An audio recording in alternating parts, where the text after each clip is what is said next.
ఓం శాంతి. శివ పరమాత్మ మహావాక్యాలు. బాబా ముందు ముందు ఎలాంటి సమయం రానున్నదంటే అందరి జీవితం తీరిక లేకుండా అయిపోద్ది, అలాంటి సమయం రానున్నది అని చెప్తున్నారనమాట. పరిస్థితులు కూడా అలాగే ఉంటాయి, సమస్యలు కూడా ఎక్కువ అవుతూ ఉంటాయి, సంకల్పాలు కూడా ఎక్కువ అయిపోతూ ఉంటాయి అని కూడా చెప్తున్నారనమాట అంతిమ సమయం గురించి. అయితే ఇంకా బాబా ఏం చెప్తున్నారో మనం తెలుసుకుందాము. మహావాక్యాలు. ముందు ముందు ఎలాంటి సమయం రానున్నదంటే మీ అందరి జీవితం తీరిక లేకుండా ఉంటుంది, మరియు సమయం కూడా రాత్రి పగలు 2 గంటలు సమానంగా అనుభవం చేసుకుంటారు. అంత తక్కువ సమయంలాగా అనుభవం అవుతుంది. పగలు రాత్రి 2 గంటలు, పగలు 1 గంట, రాత్రి 1 అంత అనుభవం అవుతుందన్నమాట సమానంగా. ఇప్పుడు మీ సంపాదనకు చాలా తక్కువ సమయం ఉంది, తర్వాత ఇతరుల సేవలోనే మీ సంపాదన అవుతుంది. ఈ కొద్ది సమయంలోనే పూర్తి లాభం పొందండి. ఎలా ఉన్నా ఎక్కడ ఉన్నా పరిస్థితులు మారవు. కష్టాలు తేలిక అయితే సంపాదన చేసుకుంటామని ఆలోచించకండి. మాకు ఇంకా పరిస్థితులు ఉన్నాయి, మాకు ఇంకా సమస్యలు ఉన్నాయి, మాకు ఇంకా కష్టాలు ఉన్నాయి, మాకు ఇంకా ఇంట్లోనే అడ్డుపడుతున్నారు, ఇలా అనకండి అంటున్నారు బాబా. మా కష్టాలన్నీ తేలిన తర్వాత మేము సంపాదించుకుంటాము అవినాశ సంపాదనని ఇలా అనుకోవద్దు అని బాబా అంటున్నారు. ఇలా ఆలోచించకండి అని. ఇవి రోజు రోజుకి విశాల రూపం ధారణ చేస్తాయి. వీటిలో ఉంటూ మీ స్థితి యొక్క పరిపక్వత పొందాలి. అందువలన సమయము, స్వరూపం, స్మృతి మరి స్థితి యొక్క ధ్యాస ఎంతైనా అవసరము.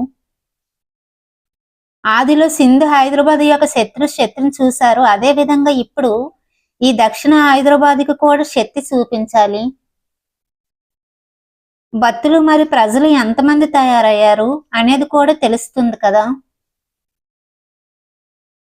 భక్తులు ప్రజలు వారి వారి మాలలో సాక్షాత్కారం అవుతాయి. నేను ఏ మాలలో పోస అవుతానని మన సాక్షాత్కారము అవుతుంది. ఎవరు భక్తులు ఎక్కువ, ఎవరు ప్రజలు ఎక్కువ తయారవుతారు, ఇది కూడా ఒక గుప్త రహస్యము. కొంతమంది రాజధాని పెద్దగా ఉన్నా కానీ ధనం తక్కువ ఉంటుంది, కొంతమంది రాజధాని చిన్నగా ఉన్నా ధనం ఎక్కువగా ఉంటుంది.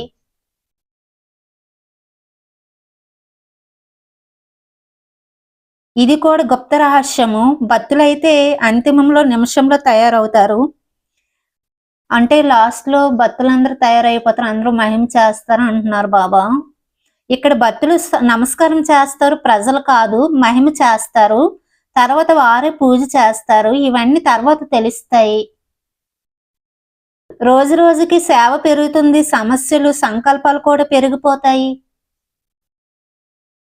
ప్రేతాత్మలు కూడా రుద్దవుతాయి. బ్రాహ్మణాత్మల శరీరంలో ప్రేతాత్మలు గుప్త రూపంలో ప్రవేశిస్తాయి. దీని ఆధారంగా బుద్ధి స్థిరంగా ఉండదు. బ్రాహ్మణాత్మలకి ప్రేతాత్మలు గుప్తంగా ప్రవేశిస్తాయంట వాళ్ళకి, అందుకే వాళ్ళ బుద్ధి కూడా స్థిరంగా ఉండదు అంటున్నారు బాబా. అంటే చెడు సంస్కారాలు పోర్సి ఎక్కువగా ఉంటుందంట. ఎంతగా మీరు బిందు రూప స్థితిలో ఉంటారో అంతగా ప్రేతాత్మలకు ముక్తి ఇవ్వగలరు. ఆత్మను చూడకుండా దేహం వైపు చూస్తే వారికి సత్యయుగం శ్మశాన వాటికలో పాత్ర అయితే లభిస్తుంది అంటున్నారు. ఆత్మని చూడాలి, ఇంకా దేహాన్ని చూడొద్దు అంటున్నారు. దేహాన్ని చూస్తే మాత్రం శ్మశాన వాటికలో పాత్ర లభిస్తుంది అని బాబా అంటున్నారు. అంటే ఎంత దీనిగా ఉందో చూడండి. అంటే అందరిలో కూడా ఆత్మను చూడాలి. మనం ఎప్పుడైతే ఆత్మని స్థితిలో ఉంటామో అందరిలో ఉన్న ఆత్మను మనం చూడగలుగుతాం అన్నమాట.